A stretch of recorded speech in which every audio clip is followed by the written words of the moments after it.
Get out, I hate you, you disgusting bitch." Those were the last words I spoke to my wife Cindy, the woman I adored for 7 years, before our brief meeting in divorce court a few months later. That was a different conversation, but more on that later. I never expected this to happen to us. We seemed destined for life. 7 years isn't that long in reality, but we looked like the perfect couple, and I never doubted her fidelity, right up until the moment I realized what a complete fool I had been. She slept with the actor right at the awards ceremony in Cannes, in the south of France. She worked for a high-profile agency that represented some A-list actors. That, my friends, was the road to her temptation and our destruction as a couple. Why they were stupid enough to invite me on this trip to the Mediterranean is beyond me. They apparently just felt so confident that they assumed I would accept what was handed to me. We made a mistake. I won't name the predatory piece of shit that seduced her and made her his. Why? Because some people paid me very well to keep quiet about their secret, to protect it, to get her out of my life, for financial gain only, no alimony. She gave up all rights to our joint assets, and I'm guessing that she is compensated either by this scumbag or by her employers at the agency. I don't care if she starves to death, you traitorous bitch. I have to mention him to tell this story, but I'll call him Tim. Do you know any famous actors named Tim? No, I don't know either, so Tim will do it. Sorry to the little Tims who may be offended by my inattention. Just $5 million in compensation for me to sign a non-disclosure agreement, plus getting rid of her, and without cost to our assets, seemed like a good deal to me. Yes, there was a personal cost, but there are 5 million reasons to be pragmatic. I was already financially secure, but that amount of money secretly paid overseas was too attractive to resist, considering I was going to throw it away anyway, even if I had to give her half of our assets to get rid of her. My name is Jeff Smithers, and I am a very angry man who will soon be single, although I didn't know it when this story began, still a part of Jeff and Cindy. What I hate is being deceived, and that's how I was. I own a consulting business, and it has been a labor of love. I built it from the ground up over 10 years, and it is running successfully and paying for most of what supports Cindy and I's lifestyle. I saw this coming and made her sign a prenuptial agreement that kept the business out of our shared assets. Thank God for that, although she would still have to give that up too. I have a good customer base and many repeat orders from large companies. My future is secure in this regard. So problem then, lovely Cindy. Yes, she was beautiful, completely captured my heart. I thought we were a golden couple, and she cheated on me, probably because he's famous. What a damn cliché. Cindy was and is beautiful. I thought she was beautiful inside and out, but how wrong is a fool in love? We were both 29 years old, 7 years married, 2 years of dating before that. She'd been with the agency for 8 years, worked her way up to the point where she was now closely involved with some of the biggest clients, none more than Tim, obviously. If I hadn't been so in love and trusting of her, there would have been signs that I might have noticed. When she was told that she would be working at least partially with Tim as a client, she was incredibly excited, telling me how lucky she was, how handsome he was, and what a really nice, down-to-earth guy. All signs of infatuation, but because I trusted her with my life, I was too blind to see any danger. She was asked to travel with him when he traveled around TV networks to promote his latest film.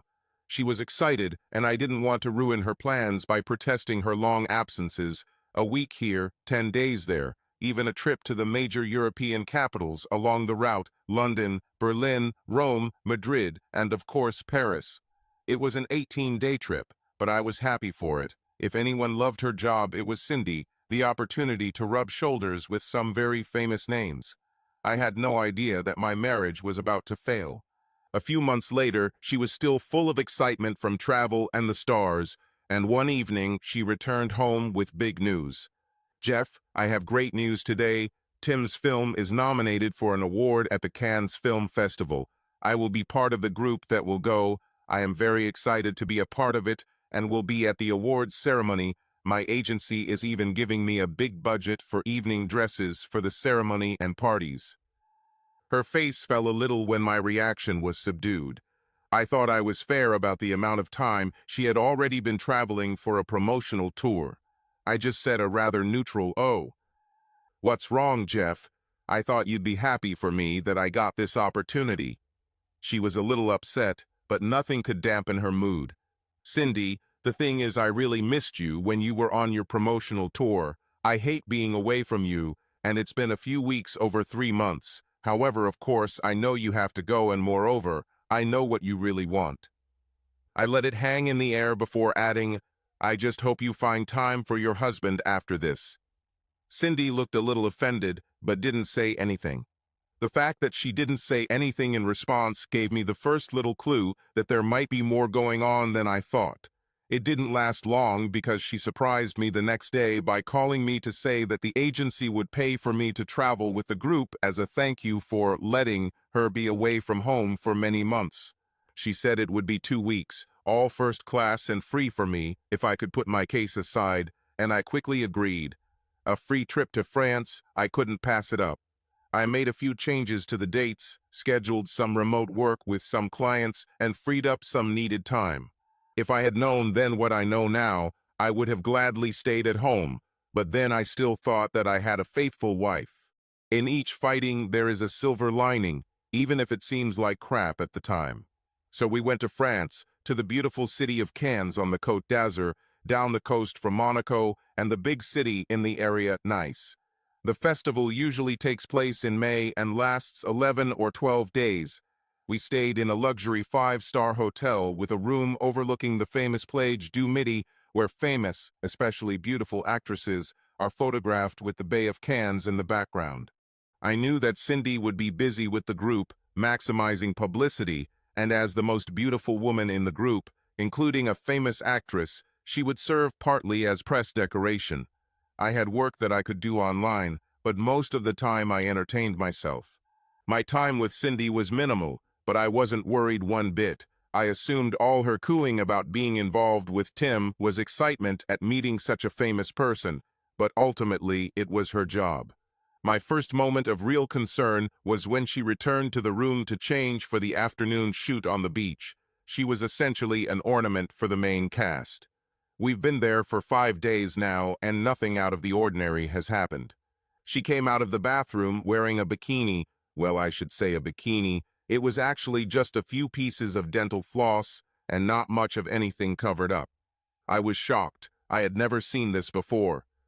"What the hell is it, Cindy? You're not going out in public wearing this, are you?" I said in surprise. "Where did you get that?" "It's a gift from Tim. He said it would make the press photos hot. It's part of my job here, Jeff. Please don't make it out to be something it's not." She at least looked a little embarrassed, but showed no signs of changing her clothes. "Damn, Cindy, I don't want half of France, much less our friends back home, to see you like this. You look like a woman of easy virtue," I said before I thought, and she grabbed the cape and walked away furious from my words. I decided to leave her alone, got to work, and ordered a light lunch through room service. Our room had a small terrace overlooking the plage du Midi, so I took lunch there and spotted Cindy and her group happily posing for dozens of photographers, professional and amateur. From 30 or so meters from our terrace, she almost appeared naked. She also never moved more than a few feet from Tim. I noticed his arm around her waist several times. It was unpleasant to watch, but there was no obvious sign of anything indecent. I continued to watch, and when the posing was over, several people, including Cindy and Tim, headed towards the sea, while the rest returned to the hotel. It was not far from the embankment to the sea, so it was easy to follow what was happening from my point of view.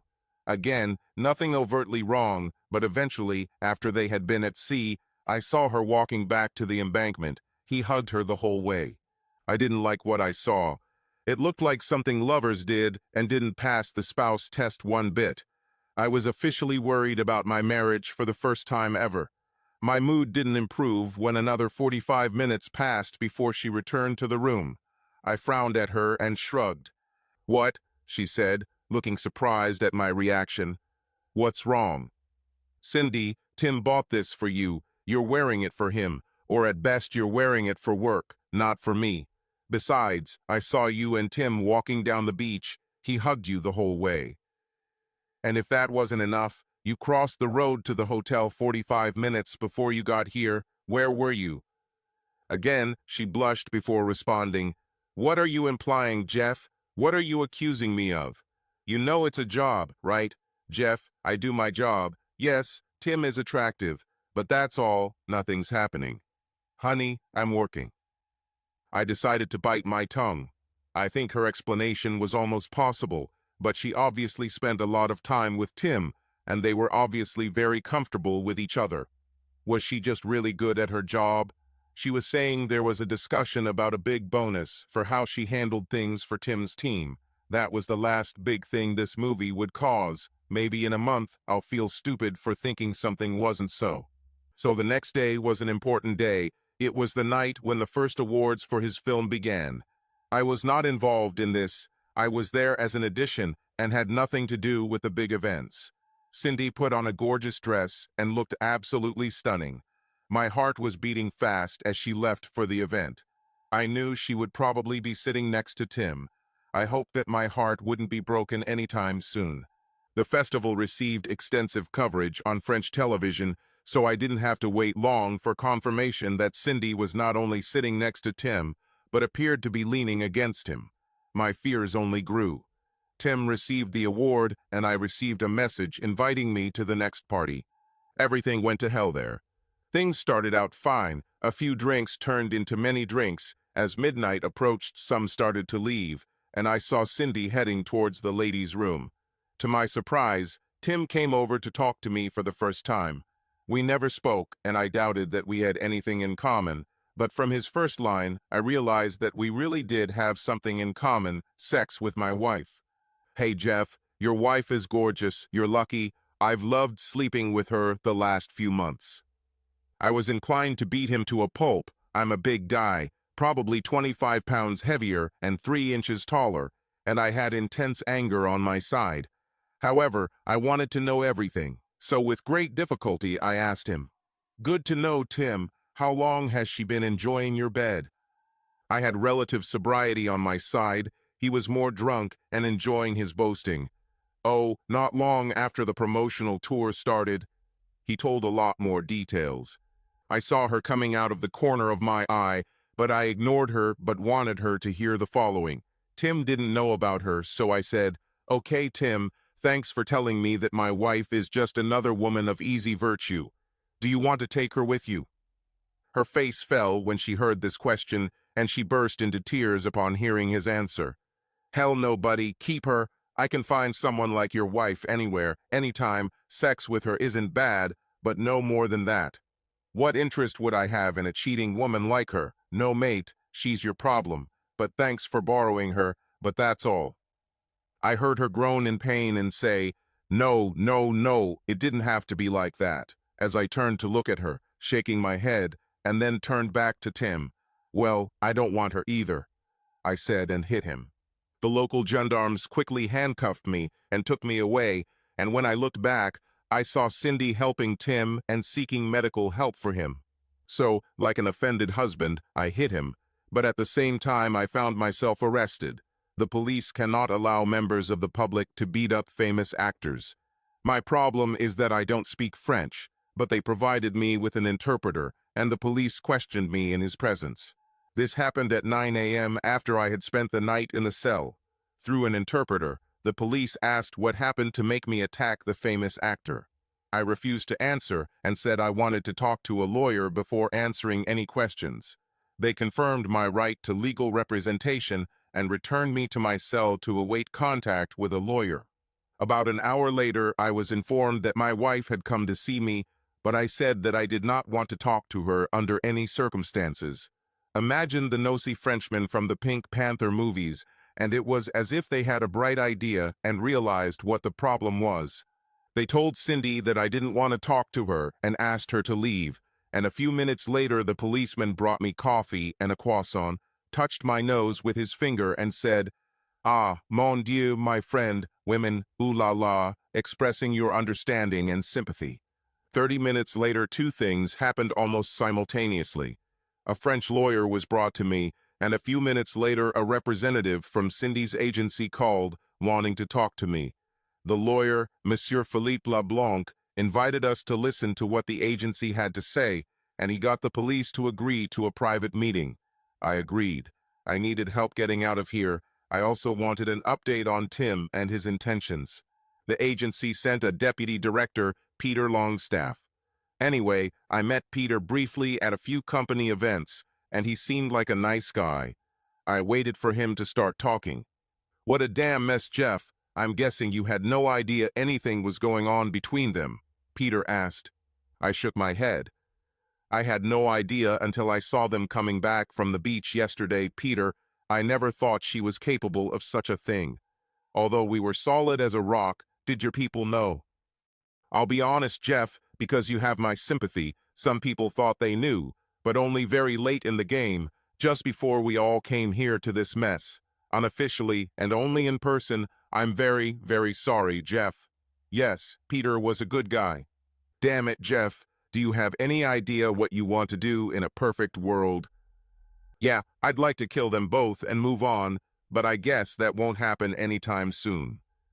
"What are you going to do with Cindy? Can you make peace with her?" "Absolutely no chance, Peter. I'll divorce her and try to ruin her and him if I can. I have no beef with you, Peter, but I'm pretty sure a good lawyer at home will take it on my side, and if they offer bankrupt the agency, then I'm sorry, but the agency cannot shirk some responsibility in this, you know that." Peter looked at me and said, "Okay, Jeff, that's what I thought. So, we all have our own interests here. You need to get out of here. We need to keep this a secret. Tim doesn't want to. In order for even more people to know that he got his face punched, he must be an action hero, damn it." He continued, "He's not pressing charges, so no prosecution. The politicians here don't want their precious festival to be dragged into the mud, so you're free to go. You can tell your lawyer he's no longer needed. Will that be okay?" The lawyer left with a formal handshake and a promise from Peter that the agency would pay his bill if he sent it to the address on Peter's business card. "So, Jeff, now to the real deal. Are you going to get a divorce? No chance for a second chance? I mean, I wouldn't blame you, but I'll tell you, this girl loves you. She just lost her way because of an infatuation with a famous actor. I can tell you that she will be desperate. I really hope she gets destroyed by this Peter. Right now, I hate her to the core. She gave it pompous. The little bastard was all she had. If what he boasted to me was true, he got from her something I never got. Okay, I understand what you're saying, Jeff. I'm going to put pressure on her to give you everything you want in the divorce. We'll convince her that she'll be embarrassed and out of a job if she doesn't do what she's told. And Jeff, I will propose that the board agree to pay you significant compensation in exchange for a non-disclosure agreement about all of this. With your consent, Jeff, I will release you from here and send you home on the first flight. Is that okay?" I nodded in agreement as he continued, "Please trust me, Jeff. I will make sure you come out of this as best as possible. Sorry, I know it sounds stupid, but as best as possible. I give you my absolute word. We don't know each other that well, but I think you know that I'm a man of my word. One more thing, Jeff. Cindy asked me to beg you to talk to her. She doesn't know what I'm planning, but will you talk to her before your flight this evening? Peter, you're the good guy about all of this, but please tell her those exact words. Promise me this." He nodded that he would do it. "Tell her she's a disgusting, cheating bitch, and I never want to see her face again. Never." "Oh God, I'm so sorry it turned out this way, but yes, I will give her your exact words. She will react the way you hope she will, broken, but Jeff, I know it's her fault. Let me contact you when we get back next week, and I'll bring you the best offer I can get from the council, and I can convince Cindy that she has no other options. I'll release you and take you back to the hotel. I'll call in advance and make sure she's not in your room when we arrive and personally take you to the airport for your first flight home." And just like that, a little over 15 hours passed and my marriage fell apart. I felt only pure anger and hatred towards Cindy and that bastard Tim for what they had done to me. Another 15 hours later, I was home and my house felt very empty without Cindy. I knew we would never get back together again. I wouldn't stay here to live with my memories. I was going to destroy her in the divorce, so I knew she would never be able to afford the rent, so it was on my to-do list to notify the owner that we will vacate his place. I knew she would be in France for almost another week, so I had all the time in the world to sort out my banking, savings, checking accounts, credit, and debit cards. Keeping myself busy gave me less time to feel the agony of betrayal and to figure out what I wanted in a divorce. Because as good a guy as Peter Longstaff was, I needed to make sure everything was going to work out for me. Days passed, and soon I received a call from Peter who wanted to come and talk to me, and he brought an offer from the counsel and lawyer to hopefully have everything finalized and ready for a quick, uncontested divorce. We met in my office, and he brought the lawyer, a sweet woman named Jeannie O'Battle, or Jeannie in the bottle in my mind. From Sue, Grab It, and Ran, I quickly realized that she had a sharp mind and any resemblance to a cartoon character was completely wrong. She was sharp as nails.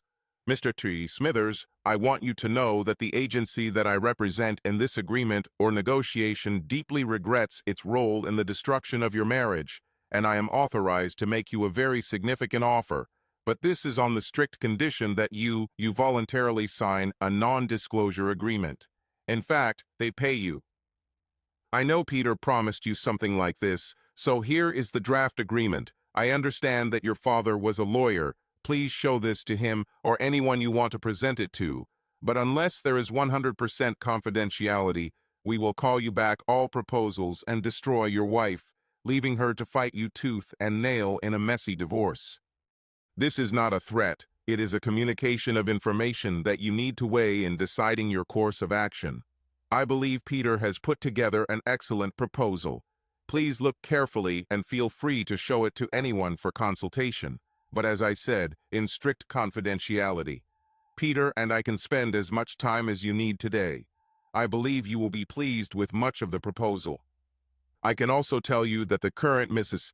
Smithers is aware of her limited options and is willing to follow my recommendations with one condition. I won't beat around the bush, and that is that you give her access to talk to you for no more than an hour.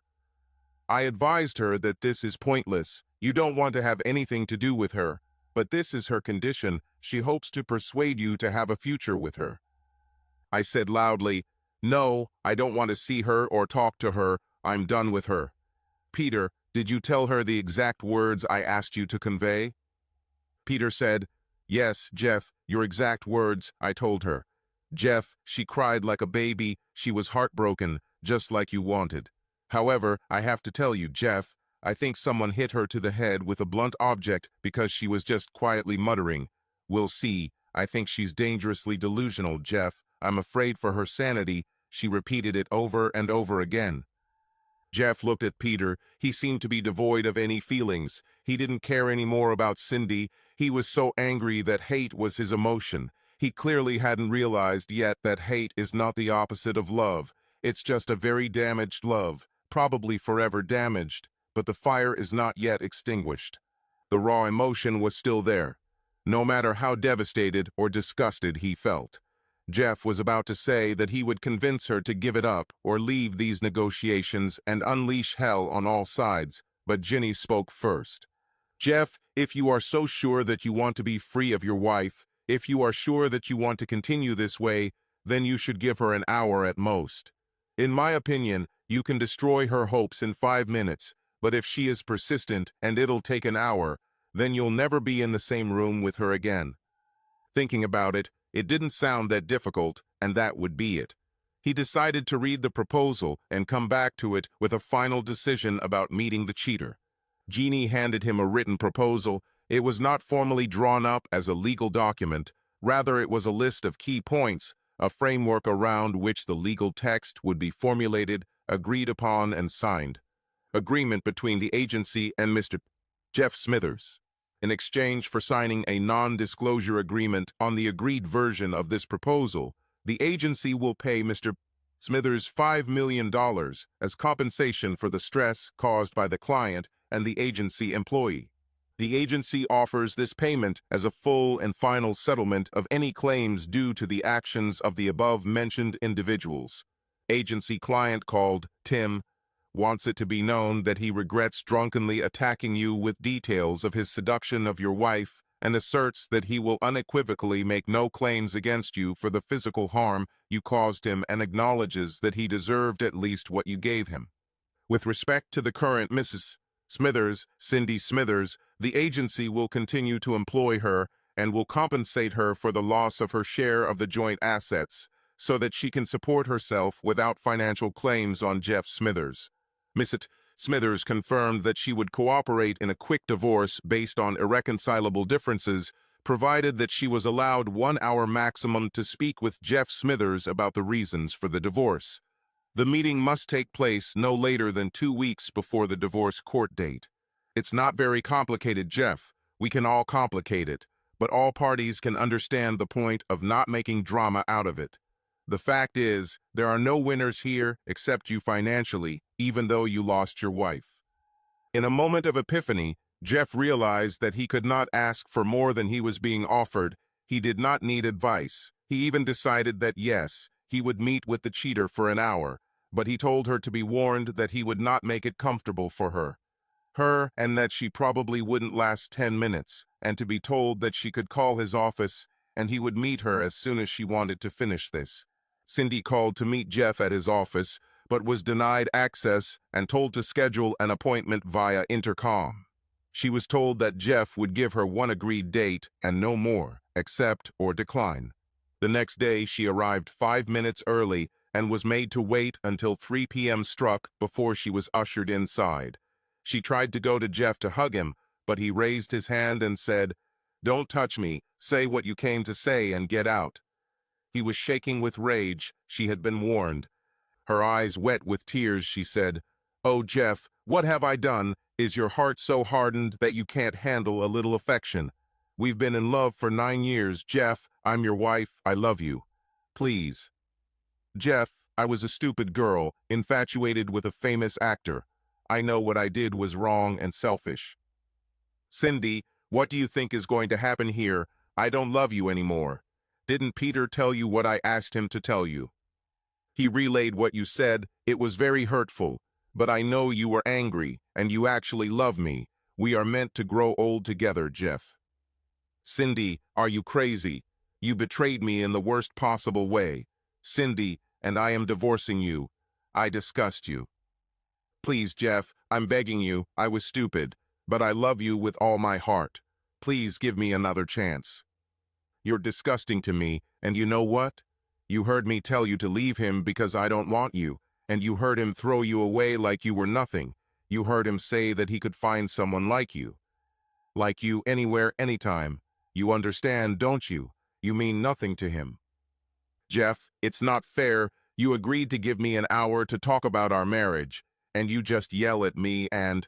Something inside me broke. I had never felt such rage, such betrayal, and for what? I wanted to hurt her badly while she was still cherishing the unrealistic dream that we will stay together.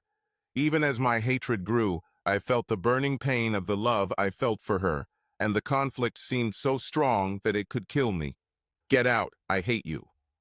She burst into tears in pain and ran out the door. A few months later, I saw her again in court. The lawyer contacted me and said that she blames me for not giving her the full hour, but she understands that we have no chance of staying together and wants to be able to conclude the conversation after the final divorce decree is entered. Eventually, it would be done, and there would be nothing more to discuss. Let her have the remaining half hour if she wanted. That's why I showed up to get the final order. That was all I owed her. Everything else was settled. Life had to go on, but at first, I didn't feel like I owed her anything, but it would make things easier. Over the past months, the rage has gone away, replaced by the sad realization that what was once the most important thing in my life is now almost nothing. I often drank too much to quell my occasional regrets about leaving her. Some very good friends were talking to me about reconciliation. We were so good together. They loved us as a couple. Maybe kids would take us back to how we were before Tim ruined everything between us. Can't I give her another chance? Does she really love me with all her heart? So much nonsense. I never knew if they were doing it at her request or just trying to be our friends. Almost everyone seemed sincere. Every one of them annoyed me. So I let a few very close friends spread the word that anyone who mentioned Cindy, it would be polite to ask me to get out of my life. That's what some of our best friends did, you see. They didn't like how cold and callous I had become. So, after all these months, I was led into a side room in the courthouse where Cindy stood alone. She looked as beautiful as ever, but those who knew her as well as I did could see that she was just as damaged as I was. She was dressed like she was going to a funeral, and in a way it was appropriate. It was the funeral of our marriage. His last rites had been read, he was buried, it was all done and over. Now for the polite conversation that people have in mourning. We got rid of the hatred, at least I did. She got rid of the hope she held. There was nothing left to fight or discuss.